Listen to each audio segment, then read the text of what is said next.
Quatre axes majeurs ont été exploités dans cette première journée, notamment le renforcement de la mise en œuvre du plan Machako 2, les financements de la vaccination, l'accès aux enfants zéro dose et l'élimination de la poliomyélite en République démocratique du Congo. L'objectif poursuivi à travers ce troisième forum est notamment de susciter un engagement continu en faveur des résultats et de la responsabilité nationale et internationale pour la mise en œuvre de la déclaration de Kinshasa et du plan Machako 2, mais également assurer un financement approprié de ressources pour la vaccination, tant pour l'achat des vaccins que pour les activités opérationnelles.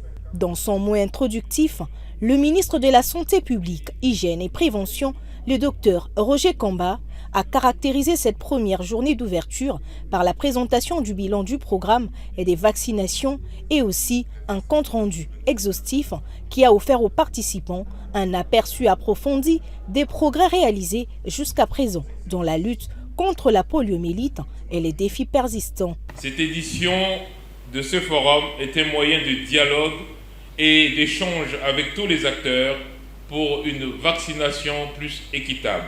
La nécessité et l'urgence de maintenir constants nos engagements en faveur de la déclaration de Kinshasa nous poussent à vous souhaiter un excellent moment de réflexion et de prise d'action pour le bien-être de nos compatriotes. S'en est suivi d'une analyse succincte de la situation des engagements pris lors des précédents forums, un examen qui a permis d'identifier les domaines dans lesquels les engagements ont été respectés et ceux qui nécessitent une attention et des efforts supplémentaires.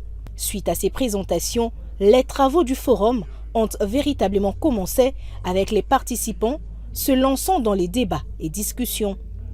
Effectuant le déplacement pour Kinshasa, la capitale, le gouverneur du Kasaï oriental, Patrick Mathias Kabeya, révèle que c'est une occasion offerte à sa province de bien multiplier les contacts avec des partenaires, mais aussi tabler sur des questions pertinentes en rapport avec la vaccination dans la province du Kasaï oriental. Nous avons des problèmes depuis le dernier trimestre de l'année 2022. Nous connaissons un problème avec la conservation et les vaccins. Alors c'est une opportunité pour nous, comme on a les différents partenaires du gouvernement dans ces domaines.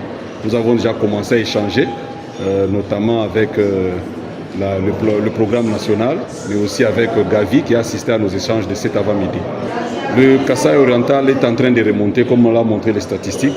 On était en tout cas en deçà, nous sommes en train de remonter, mais également il y a certaines données actualisées qui vont être mises à la disposition de l'équipe nationale pour encore une fois de plus montrer que le Kasaï oriental, surtout pour cette année, a fait vraiment des avancées dans le domaine de la vaccination. Il y a 26 provinces et le Kasaï oriental n'est pas dernier.